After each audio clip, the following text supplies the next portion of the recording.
2 Coríntios, capítulo 7, versos 5 a 16, até o final do capítulo. Muito bem? Diz assim a palavra de Deus. Diz assim a palavra de Deus. Porque quando chegamos à Macedônia, não tivemos nenhum alívio. Pelo contrário, em tudo fomos atribulados, lutas por fora, temores por dentro. Porém, Deus, que consola os abatidos, nos consolou com a chegada de Tito, e não somente com a chegada dele, mas também pelo consolo que recebeu de vocês. Ele nos falou da saudade, do pranto e do zelo que vocês têm por mim, aumentando assim a minha alegria. Porque mesmo que eu tenha entristecido vocês com a minha carta, não me arrependo, embora já tenha me arrependido, pois vi que aquela carta os deixou tristes, ainda que por breve tempo. Mas agora me alegro, não porque vocês ficaram tristes, mas porque essa tristeza os levou ao arrependimento. Pois vocês foram entristecidos, segundo Deus, para que de nossa parte não sofressem nenhum dano. Porque a tristeza, segundo Deus, produz arrependimento para a salvação, que a ninguém traz pesar. Mas a tristeza do mundo produz morte. Vejam quanto cuidado produziu em vocês o fato de serem entristecidos, segundo Deus. Que defesa, que indignação, que temor, que saudade, que zelo, que desejo de punir o culpado. Em tudo, vocês se mostraram inocentes neste assunto. Portanto, embora eu tenha escrito aquela carta, não foi por causa daquele que fez o mal, nem por causa daquele que sofreu a afronta, mas para que fosse manifesto entre vocês, diante de Deus, o cuidado que vocês têm por nós. Foi por isso que nos sentimos consolados. E acima desta nossa consolação, muito mais nos alegramos pelo contentamento de Tito, porque todos vocês trouxeram refrigério ao espírito dele. Porque se falei a ele com certo orgulho a respeito de vocês, não fiquei envergonhado. Pelo contrário, como tudo que falamos a vocês era verdade, também os elogios que na presença de Tito fizemos a respeito de vocês se mostraram verdadeiros. E o grande afeto que ele tem por vocês aumenta cada vez mais quando ele se lembra da obediência de todos vocês, de como receberam com temor e tremor. Alegro-me porque em tudo posso confiar em vocês. Que Deus nos abençoe com a sua santa palavra.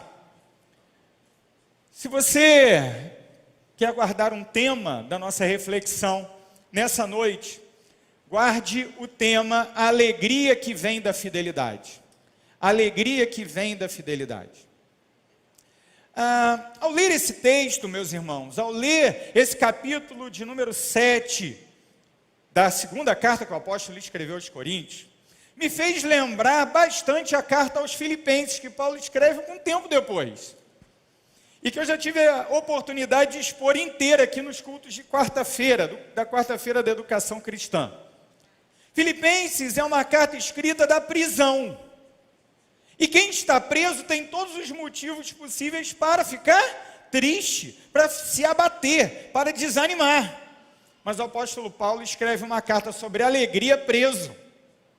Parece que, de certa forma, aqui, escrevendo aos Coríntios, o apóstolo ele já começa a sentir um pouco daquilo que ele viria a sentir quando ele finalmente foi preso, primeiro em Jerusalém, depois levado em custódia, passando por Cesareia, até chegar na cidade de Roma, finalzinho do livro dos Atos dos Apóstolos. Mas aqui nós ainda não estamos no final do livro dos Atos dos Apóstolos. A segunda carta aos Coríntios foi escrita no contexto da terceira viagem missionária do apóstolo Paulo. E quando você acompanha a cronologia das viagens missionárias de Paulo, seguindo o livro de Atos dos Apóstolos, você deve situar essa carta em algum lugar na virada entre o... Tem uma parte na Europa, uma parte pequenininha na Europa e uma parte na Ásia. Essa parte da Ásia, na época do Império Romano, era chamada de província da Ásia. E na província da Ásia havia uma cidade muito importante, e essa cidade, ela ainda tem as suas ruínas para ser visitada hoje, a cidade de Éfeso. A cidade de Éfeso, ela era uma cidade capital da província da Ásia. E Paulo, em Éfeso, ele planeja ir então a Macedônia e depois a Acaia. E quando você ouve essa palavra Acaia, você precisa lembrar Corinto, a cidade de Corinto. Acaia é a região maior onde Corinto fica. Hoje, Grécia, país que chamamos de Grécia, a parte mais ao sul do continente ainda, porque a Grécia tem muitas ilhas, não é? Muito bem, eu acho que você conseguiu se situar mais ou menos. Paulo está na virada da Ásia para a Europa. Ele já havia feito esse trajeto na sua segunda viagem missionária. E na sua segunda viagem missionária, ele planta a igreja em Corinto. Paulo fica cerca de 1 ano e meio em Corinto, e ali ele inicia os trabalhos evangelísticos que dão origem àquela igreja.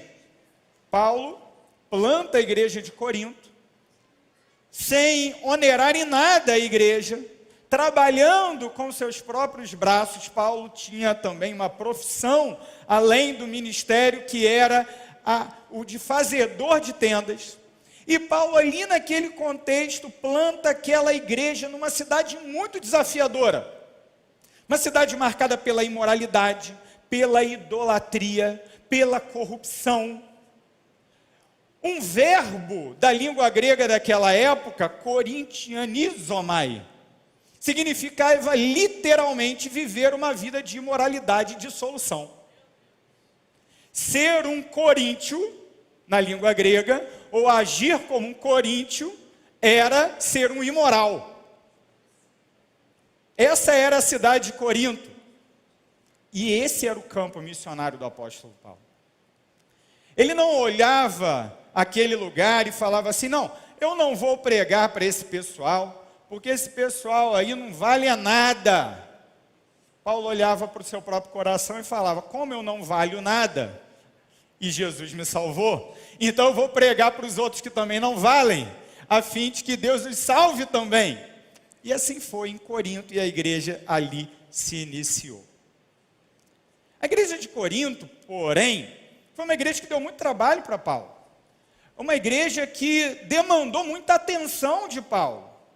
Talvez por conta do pano de fundo de muitos dos crentes de Corinto, ali havia muitos problemas. Paulo lutou contra a heresia em Corinto, e aí a gente vai voltar para a primeira carta. Paulo lutou contra a imoralidade, tocando inclusive os laços familiares, gerando então dúvidas para aquelas pessoas acerca de como eles deveriam viver com relação ao casamento. Não apenas isso, por ser uma cidade marcadamente corrupta, alguns irmãos estavam processando outro irmão da igreja, colocando o irmão na justiça secular, tentando reivindicar direitos junto aos juízes e magistrados. E Paulo fala, não é assim que os crentes resolvem os seus problemas. Os crentes resolvem os seus problemas na igreja. Havia pecados escandalosos naquela igreja, e esses pecados Paulo trata com muita dureza e clareza em termos do procedimento disciplinar que a igreja deveria tomar. Havia confusão com relação ao culto, porque o culto da igreja de Corinto estava se transformando num circo, onde todo mundo estava querendo aparecer, batendo no peito, eu tenho dons espirituais, então olhem para mim, olha como eu sou espiritual, olha como eu falo mais alto que todo mundo, olha a tal das línguas que eu falo.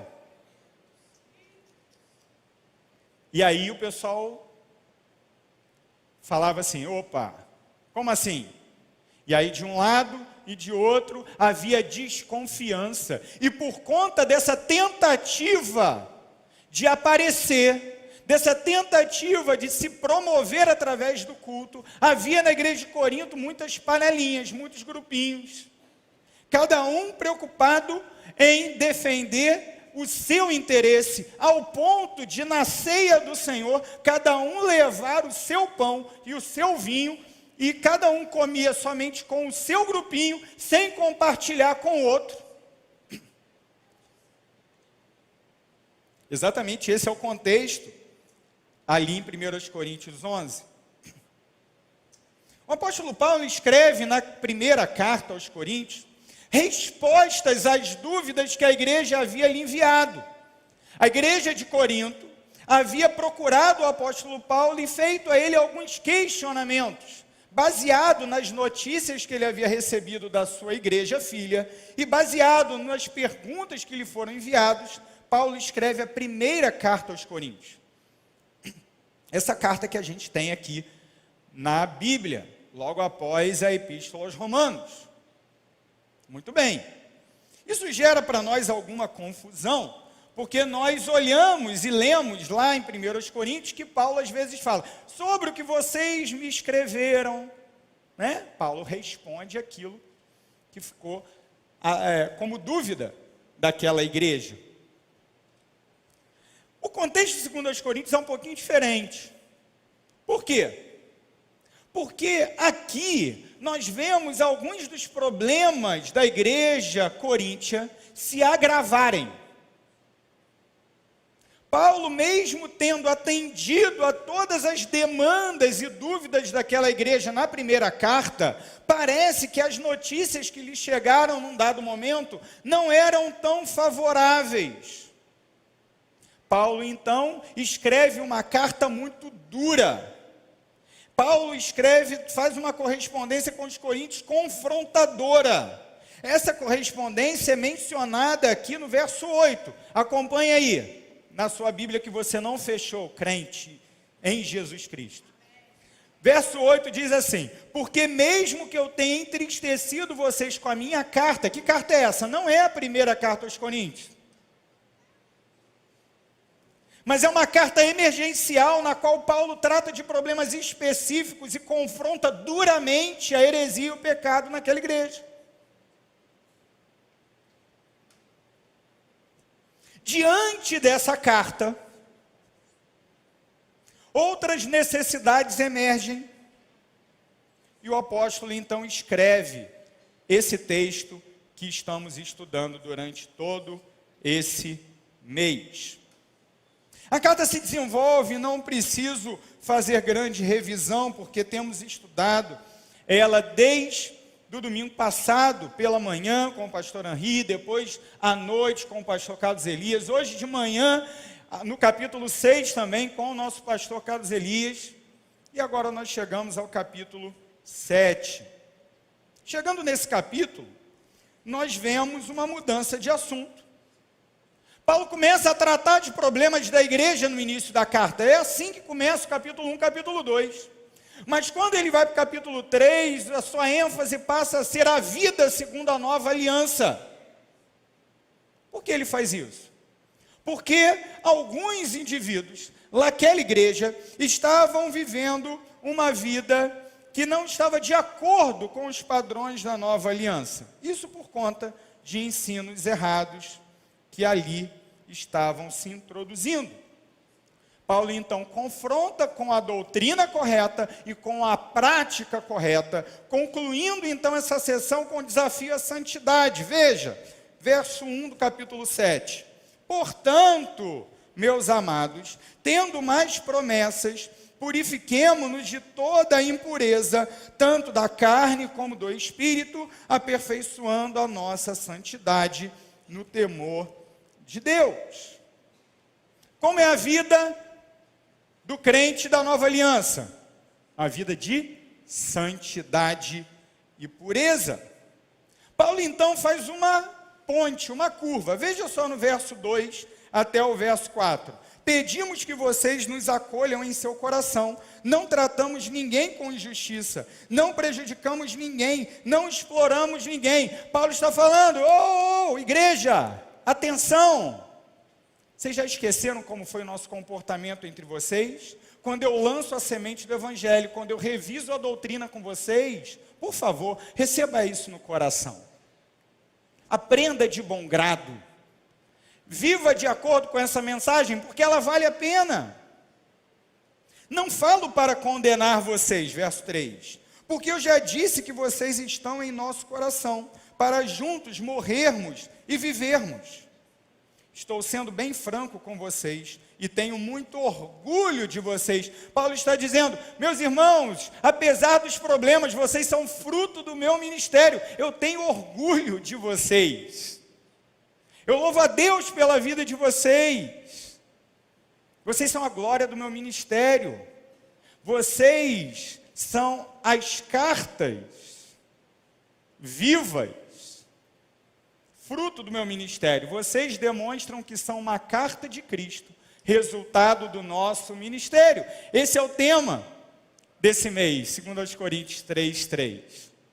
Por isso ele diz, eu me orgulho muito de vocês, sinto-me grandemente confortado e transbordo de alegria em meio a toda a nossa tribulação. O que ele está dizendo? Já que eu delineei como vocês devem viver, já que eu delineei como deve ser a vida na nova aliança, uma vida de transformação e santidade, eu me recomendo novamente a vocês. Vocês são o orgulho do meu ministério, e isso tem confortado profundamente o meu coração. E aí fica a pergunta, por que Paulo precisa ser confortado? Por que Paulo menciona a alegria que é fruto da fidelidade? A alegria que vem da fidelidade. Por quê? Os versos 5 a 16 que lemos no início são exatamente a razão da alegria de Paulo. Isso não sou eu que digo, isso é a gramática do texto que diz. Como começa o verso 5? Por quê? Porque quando chegamos à Macedônia, não tivemos nenhum alívio. Espera aí, pastor, como é que ele fala que está alegre e confortado, e no versículo seguinte, ele diz que quando chegou na Macedônia, não teve alívio nenhum, só era sofrimento, só era tribulação e confusão. Bom, aqui nós introduzimos o nosso primeiro ponto. Alegria vem da fidelidade. E a alegria espiritual que vem da fidelidade produz conforto. Primeiro ponto, então, alegria que consola. Alegria que consola. Versos 5, 6 e 7 nos apresentam essa alegria que consola. E da onde vem a alegria que consola na experiência de Paulo? Veja, chegamos à Macedônia, não tivemos nenhum alívio. Pelo contrário, em tudo fomos atribulados. Lutas por fora, temores por dentro. Porém, Deus, que consola os abatidos, nos consolou com a chegada de Tito. Não somente com a chegada dele, mas também pelo consolo que recebeu de vocês.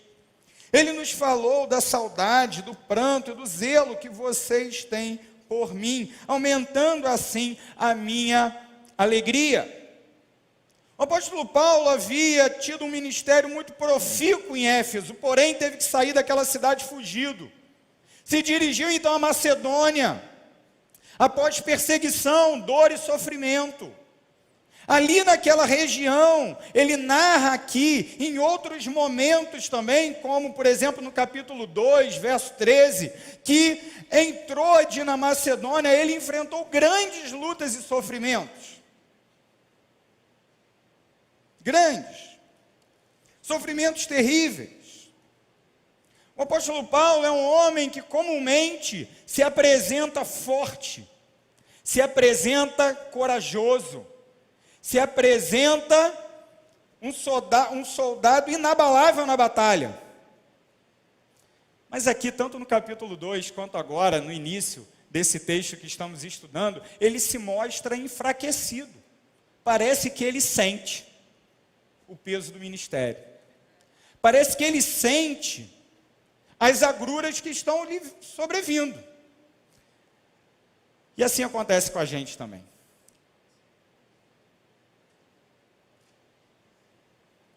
A vida do crente fiel, ela não é fácil. A vida do crente fiel não é feita de vitória sobre vitória, como alguns tentam pintar por aí. A vida do crente fiel é feita muitas vezes, de grandes dores e sofrimentos. Grandes dores e sofrimentos. O Evangelho não nos promete os valores desse mundo. O apóstolo Paulo tinha ciência disso. Ele sabia o que ele estava fazendo.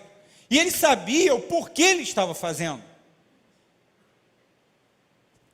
Mas a realidade é que muitas vezes o nosso corpo, muitas vezes a nossa mente, ainda apegados e arraigados nas coisas desse mundo, sentem profundamente a dor da falta, da doença, da rejeição, da humilhação, da perseguição. E é exatamente tudo isso que está prometido para o servo fiel. Pastor, mas isso aí é com missionário. Não é não. Quer dizer, na verdade porque todo crente é missionário. Ou impostor, né? Como já disse um grande servo de Deus do passado, pastor Charles Spurgeon.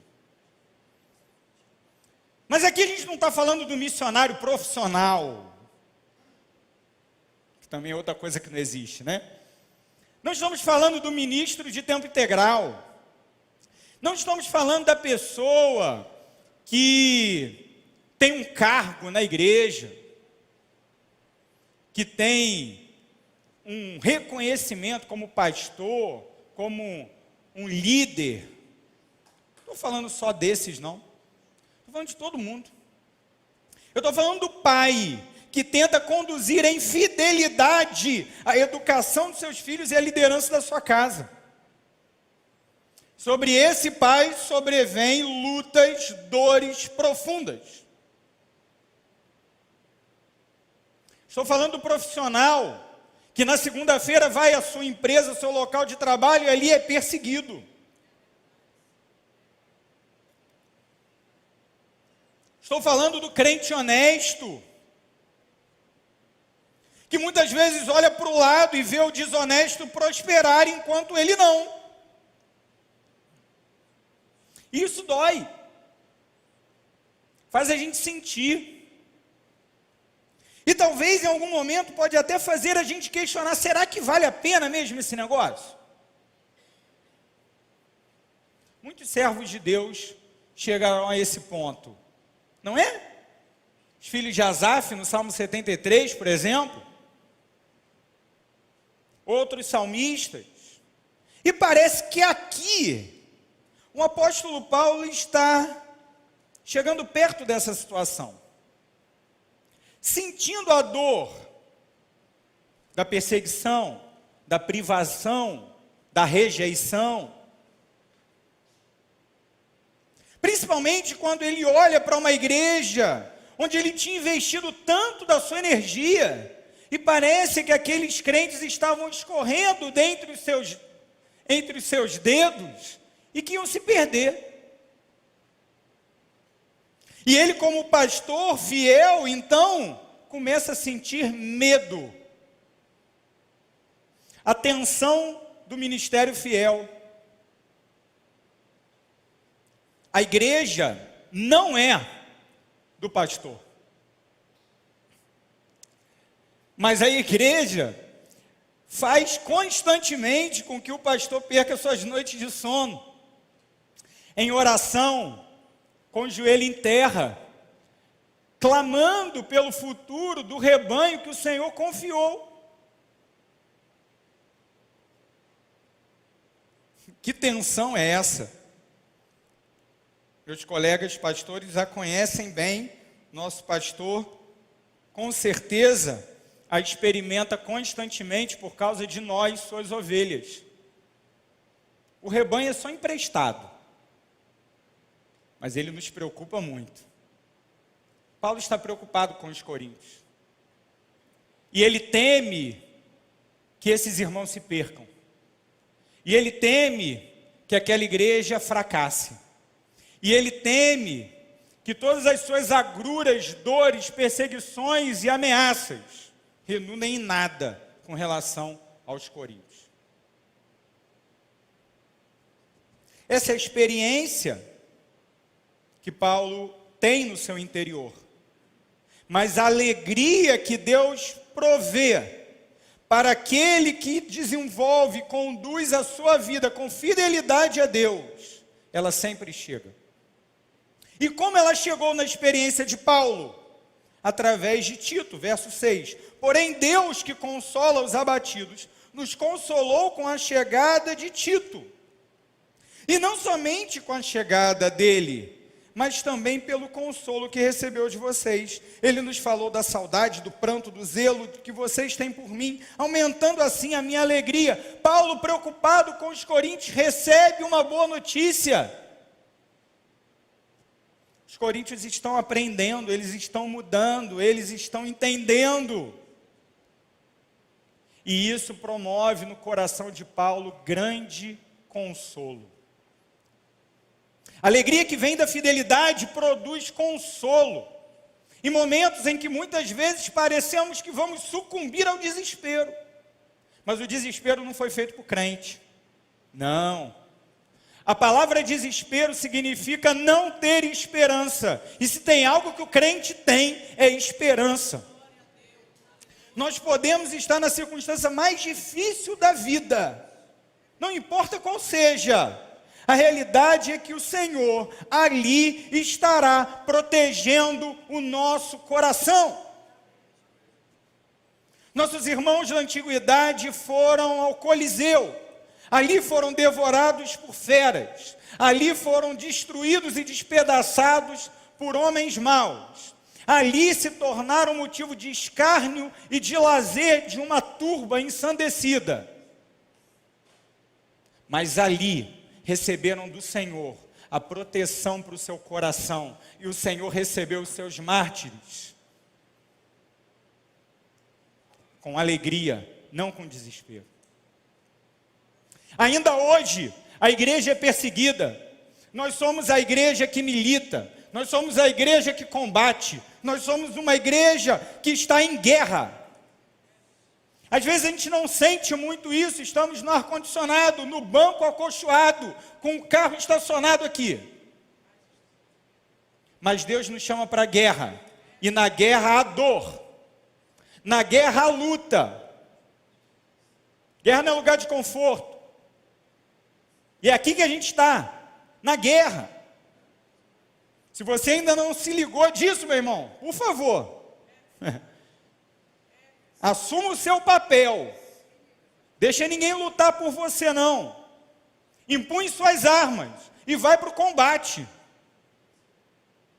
Como hoje estão no combate nossos irmãos no Oriente Médio, nossos irmãos no Sudeste da Ásia, nossos irmãos na Coreia do Norte, nossos irmãos em muitos países da África. Como estão alguns dos nossos irmãos em localidades remotas da América Latina, muitas vezes dominadas por determinados grupos que perseguem a fé cristã. Perseguidos estão os crentes fiéis, que nas universidades europeias totalmente secularizadas, ainda insistem em professar a fé cristã ortodoxa.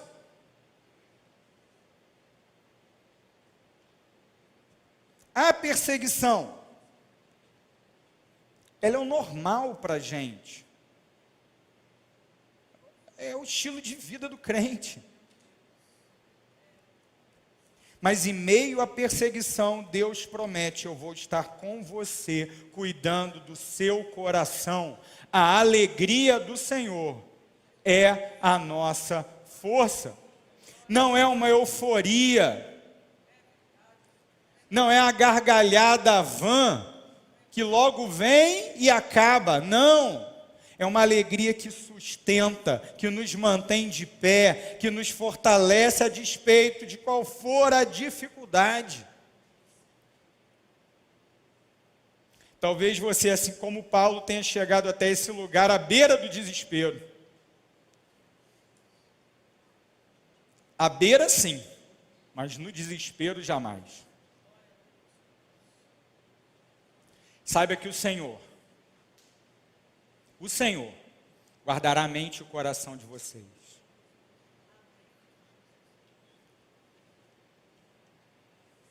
O apóstolo Paulo, ele viveu um ministério fiel.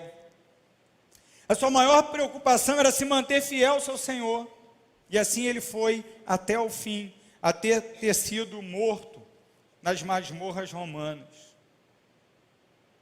Assim foi a vida do grande apóstolo Paulo, que era um homem como nós, que tinha as mesmas questões que nós. Ele não é um herói espiritualmente superior a nós. Um pecador redimido pela graça de Jesus, assim como eu e você. Esse texto nos ensina que Deus, ele provém consolo para os seus servos. E ele quer que os seus servos se mantenham de pé. Veja novamente no verso 6, quem consola? Deus é quem consola. Deus que consola os abatidos. Meus irmãos, aqui nós não estamos falando do apóstolo Paulo, nós estamos falando da experiência do apóstolo Paulo, que pode ser a nossa também. Porque Deus hoje continua consolando os abatidos. A alegria que vem da fidelidade se manifesta no consolo de Deus, que protege o nosso coração em meio às mais duras tribulações. Mas o texto prossegue do verso 8 até o verso 13, a primeira parte. Nós temos a segunda fase, segunda parte. E você já percebeu na leitura inicial que o texto ele ganha uma nova perspectiva. Se a primeira perspectiva do verso 5 até o verso 7 é Tito sendo instrumento de Deus para o consolo de Paulo, Tito, companheiro de ministério de Paulo, vem de Corinto, traz boas notícias e isso alegra o coração de Paulo. Essa é a primeira parte. Agora a coisa muda. Agora Paulo se concentra no relacionamento entre ele como pastor, plantador, missionário, que deu origem àquela igreja, com as suas ovelhas, com os crentes de Corinto. Se no primeiro momento em que Tito consola Paulo, nós aprendemos sobre a alegria que consola, aqui, meus irmãos, nós aprendemos acerca da alegria que confronta.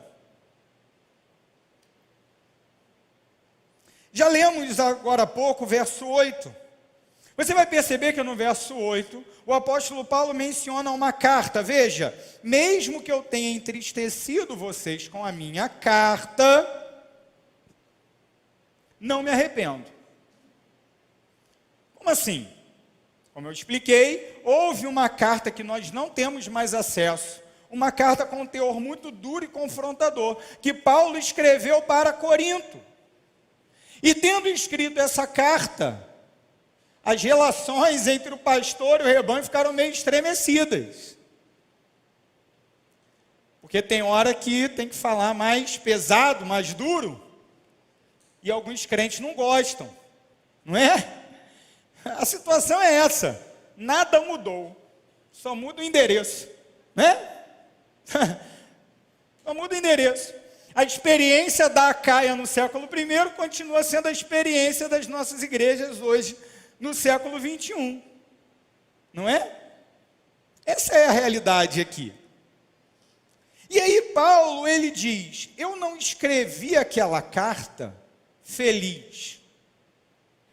Veja, mesmo que eu tenha entristecido vocês, ele também se sente triste. Veja, eu não me arrependo agora, mas eu já tinha me arrependido. No mesmo verso 8, ele parece dizer coisas contraditórias. Eu não me arrependo porque eu vi o fruto que deu. Mas sabe aquele e-mail que depois que você aperta o enviar, você fala assim, cara, não tinha que ter mandado isso? Já aconteceu com você? Já foi, né? Aquele WhatsApp, né? Agora apaga, mas lembra quando não apagava? Agora você vai lá e apaga, né? Pode até editar agora, mas antes não editava. Você mandava, isso aí não vai dar certo. Isso aí vai gerar um conflito. Então, é esse o sentimento que Paulo teve. Ele mandou a carta e depois que ele mandou, ele ficou pensando, cara, fulano vai pensar isso de mim, Beltrano vai achar aquilo, o pessoal vai vir com 10 pedras em cada mão, vai dar ruim, né? Vai dar ruim isso aqui. É por isso que ele fala, não me arrependo, mas me arrependi. É por isso que ele fala isso, né? Aí no verso 8. Mas por que ele se sentiu arrependido num dado momento? Depois voltou atrás. Por quê? Ele explica. Pois vi que aquela carta os deixou tristes, ainda que por breve tempo. Ninguém gosta de receber uma confrontação. Ninguém gosta, não é? Como o autor de Hebreus nos ensina, nenhuma disciplina parece ser motivo de alegria no momento. Mais tarde, porém, produz frutos de justiça e paz naqueles que por ela são exercitados. E eu me lembro, meus irmãos, está aqui ele, desculpa filho, eu me lembro quando a gente estimulou o Guilherme a decorar esse versículo. Ele era pequenininho, e disciplina era sinônimo de varinha, né? Aí o versículo diz, nenhuma disciplina parece ser alegria no momento. Essa parte era muito fácil de entender. Não é? Porque a criança, no momento que é disciplinada, no momento que ela recebe o castigo, ela não vai sair dando risada. Ela se entristece. E assim é conosco adultos também. Ao recebermos a repreensão, ao sermos disciplinados pelo Senhor, naquele momento não sentimos alegria. E talvez você possa mencionar algumas situações da sua vida onde essa foi a experiência, não é? Onde você pecou, Deus veio para te disciplinar, como Pai amoroso que é, corrigir o seu caminho, lhe dar uma outra direção, lhe arrancar daquele pecado miserável que está ali, te escravizando. Naquela hora em que Deus veio atuar com a sua disciplina, a alegria não estava estampada nos seus lábios. Não estava, eu tenho certeza disso. Você se sentiu entristecido. Você não se sentiu bem. Mais tarde, porém, diz o autor de Hebreus, produz fruto de justiça e paz naqueles que por ela foram exercitados. A disciplina é bênção do Senhor. Ainda que a criança chore, depois aquilo vai trazer fruto de justiça e paz. Ainda que nós sintamos a dor das consequências do nosso pecado, Deus, Ele nos abençoa e cuida de nós ao nos disciplinar. Paulo era instrumento de Deus para disciplinar os coríntios. Quando ele os confronta duramente, claro que eles ficaram tristes. Agora perceba ainda no verso 8, essa tristeza que vem pela disciplina, no coração do crente verdadeiro, dura apenas algum tempo, algum pouco tempo. Por quê? Porque o crente em Jesus, o crente fiel, ele sabe que a disciplina é fruto do amor de Deus para com cada um de nós.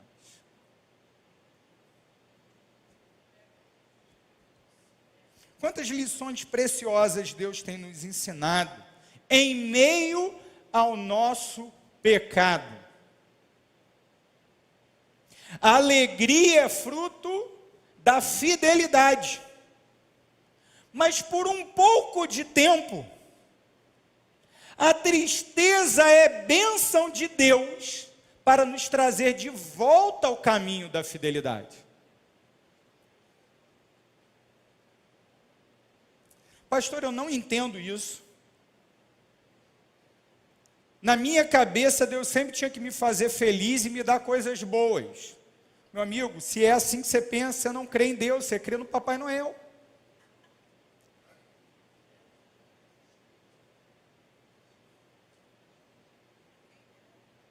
Deus não é esse que existe para te servir.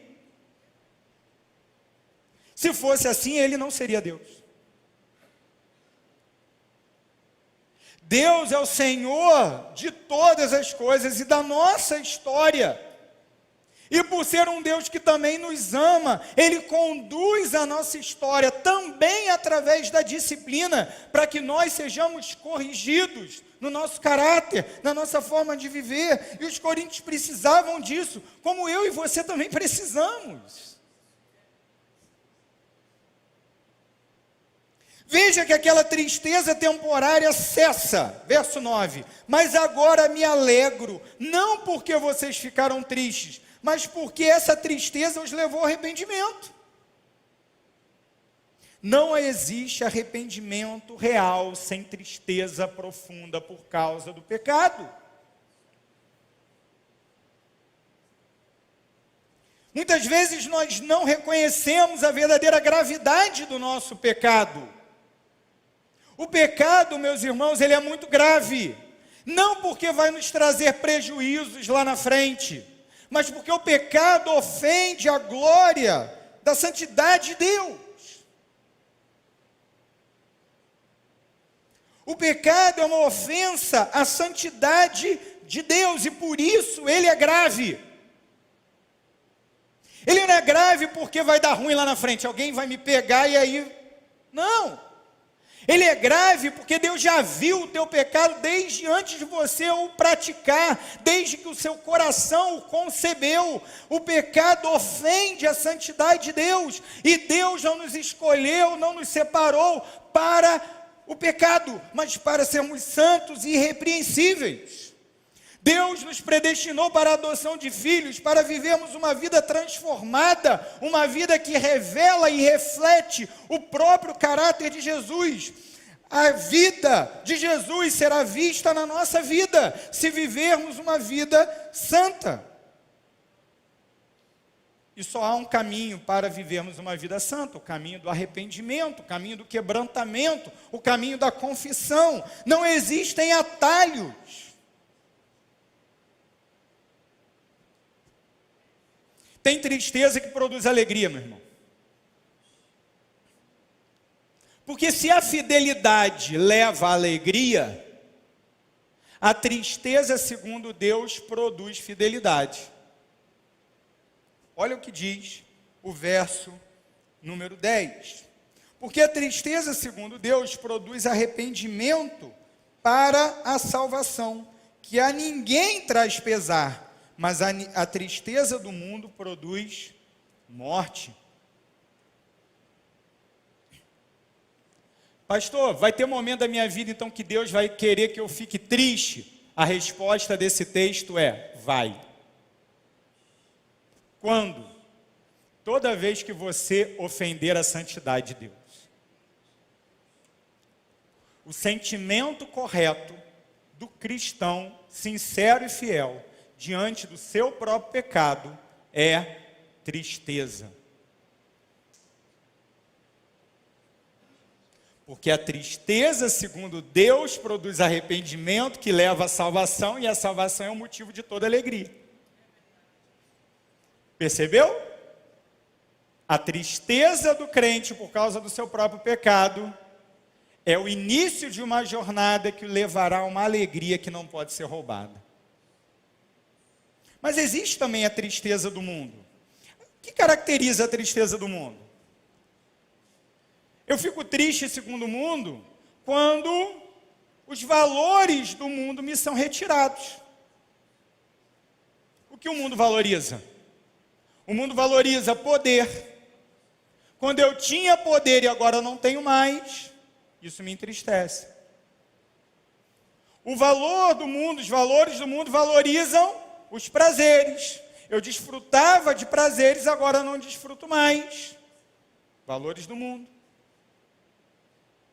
Os valores do mundo priorizam e valorizam as posses. Eu tenho bens, eu tenho propriedades, eu tenho.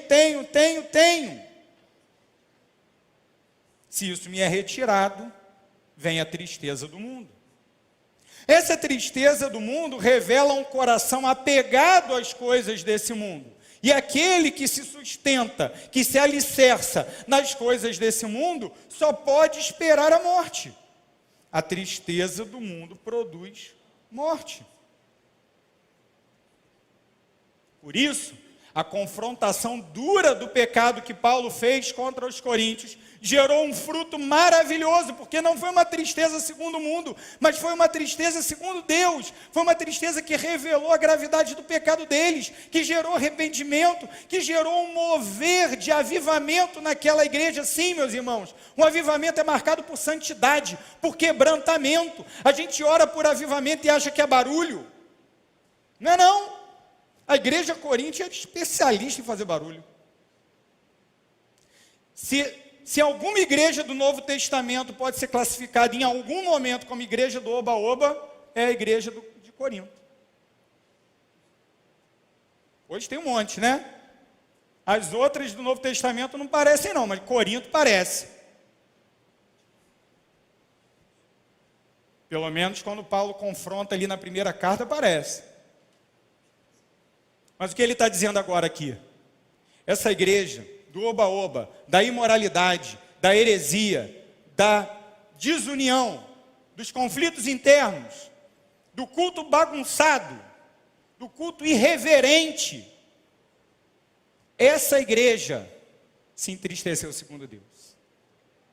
E por isso agora experimentam verdadeira alegria. E isso se mostra na defesa, na indignação, no temor, na saudade, no zelo, no desejo de punir o culpado. Verso 11. Os coríntios cumpriram o que deveriam cumprir diante da realidade do seu pecado. Aí a pergunta que fica para nós: diante da realidade do nosso pecado, eu me entristeço segundo Deus e eu verdadeiramente mudo e abandono o pecado ou não? Como tem sido a minha resposta à disciplina de Deus? Ah, pastor, não, eu venho à igreja porque eu quero ser abençoado. Quer mesmo? Ou você quer, como diziam antigamente, né? Tinha aí um jargão antigo. Ou você quer botar Deus contra a parede?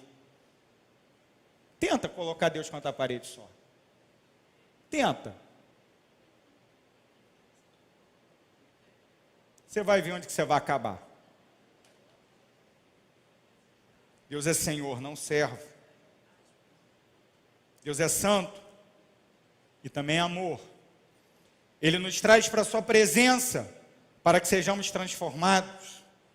Ele não nos traz para a sua presença para que achemos que temos direito de exigir dele qualquer coisa. Não. A alegria do Senhor, a alegria da salvação, a alegria da presença de Deus confronta. Tem gente que fala assim: a igreja deveria ser uma igreja que tolera tudo, que aceita tudo. Hã? Como é que é? Não. A igreja, ela sempre aceitará a todos, para que tudo em todos seja transformado. A igreja sempre estará de portas abertas para qualquer tipo de pessoa que viva em qualquer tipo de circunstância, em qualquer nível de escravidão espiritual. Mas ela tem como missão revelar o caráter de um Deus santo. Aquele que aqui se achegar não pode ficar do mesmo jeito. E se você está aí sentado no banco ou assistindo pela internet, vivendo sempre do mesmo jeito, porque é muito fácil se esconder aqui, eu quero te dizer o seguinte: você está buscando a alegria segundo o mundo, e isso te levará à morte. Não é a tua inscrição no Atos 6 que vai te levar para o céu. Não é o teu certificado de batismo que vai te levar para o céu. Mas é uma vida debaixo da graça de Deus, uma graça que sempre transforma o pecador. Sempre. que sempre confronta o pecado.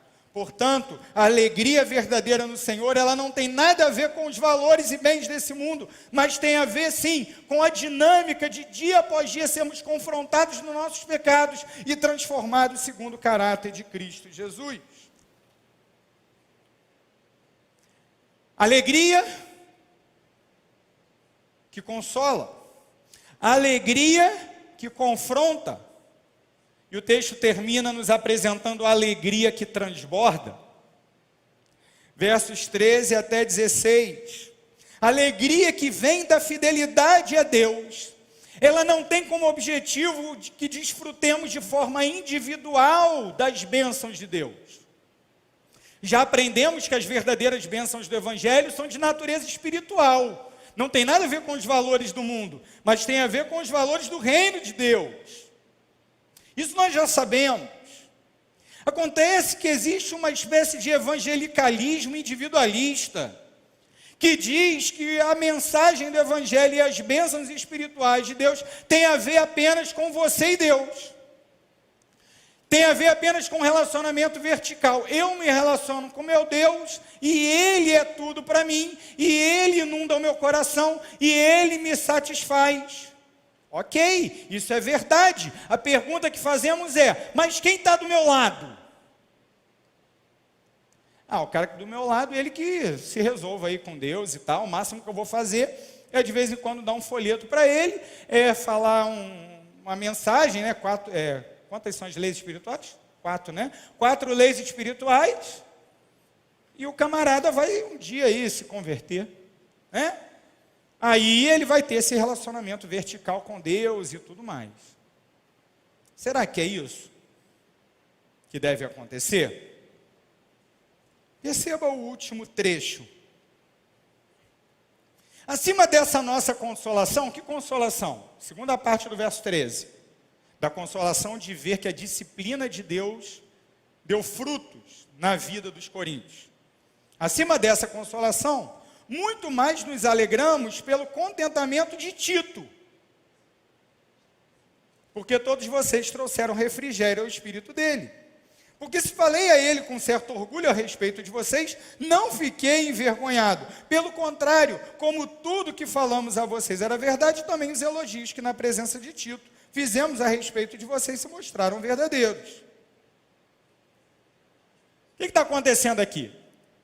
Paulo está dizendo, eu estou alegre sim pelas notícias boas que eu recebi, isso me consolou. Eu estou alegre de saber que Deus está transformando o coração de vocês, mas eu também estou alegre que vocês abençoaram a vida do meu amigo Tito. O crente, ele não está preocupado em ser abençoado, ele está preocupado em abençoar. O ser abençoado é consequência. Pense só. Aqui nós somos alguns, né? Temos outros na internet. No total, mais de 3.000 membros. Imagina se todo mundo que faz parte da membresia da Primeira Igreja Batista de Campo Grande estiver verdadeiramente imbuída em abençoar o seu irmão. Vai faltar alguma coisa para alguém? Não vai. Já não falta com alguns não fazendo nada. Pastor, mas é assim? Tem gente que não faz nada? Tem. Infelizmente tem. Tem gente que está só no banco. Tem gente que nem no banco está. Tem gente que aparece só quando tem uma necessidade. Não entendeu que as bênçãos espirituais de Jesus para nós foram dadas para cada um de nós para que elas transbordem na vida de outra pessoa, de outras pessoas.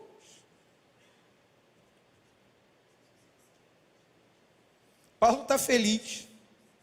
Mas sabe por que ele está feliz? Porque Tito foi abençoado. Sabe por que Paulo está orgulhoso? E essa é uma palavra que pode ter um sentido bom e ruim, né? Mas sabe por que aqui ele está orgulhoso no bom sentido? Porque ele está vendo o fruto do seu ministério. Aquela igreja, a igreja de Corinto, problemática. Deu um monte de dor de cabeça. Mas agora essa igreja está abençoando a outros. Você quer dar uma boa notícia para o seu pastor? Nosso pastor? Dê fruto. Não é? Às vezes a gente acha que honrar o pastor, honrar a liderança, veja, irmãos, nada contra, tá? Entendam o que eu vou dizer, em amor. É dar aquele monte de presente no dia do pastor.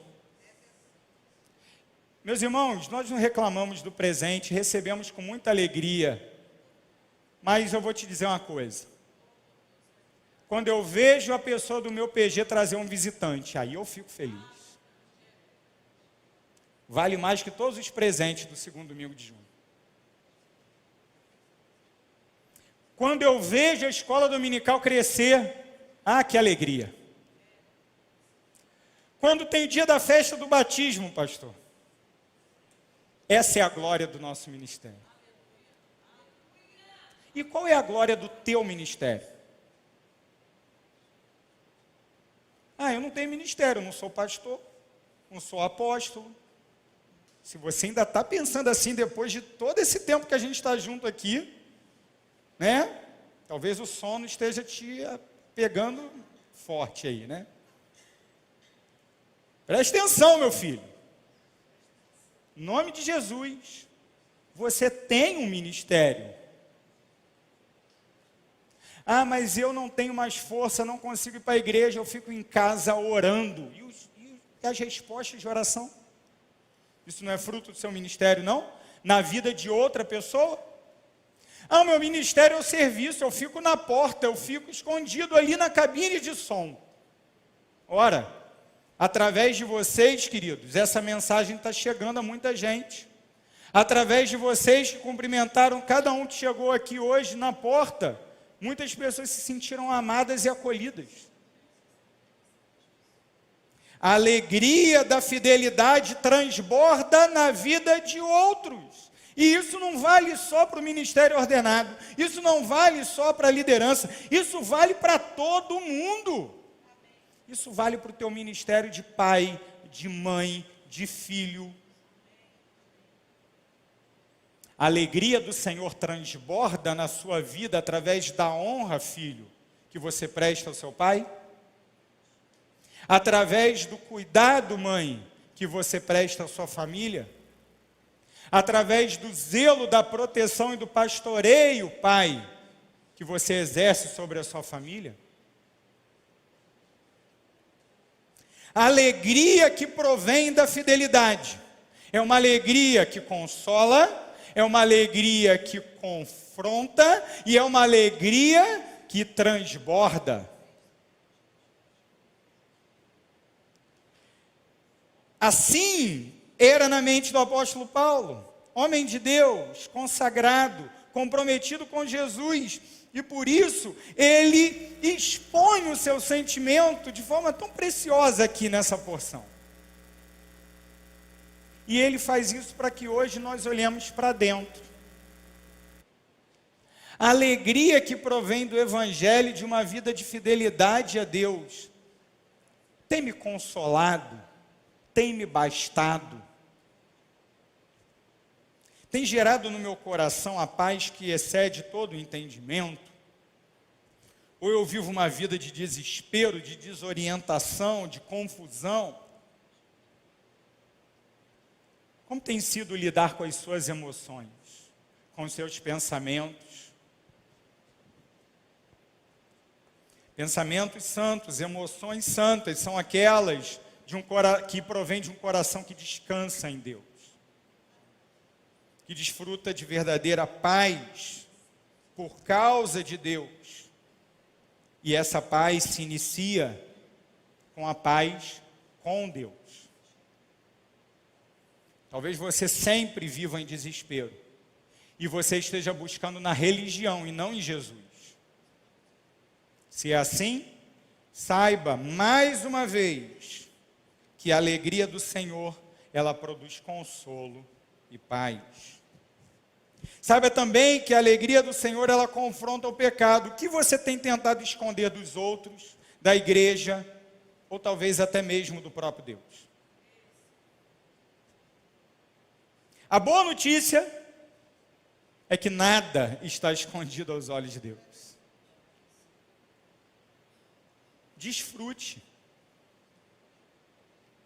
Olha a palavra que eu usei. Desfrute da disciplina. Mas como assim?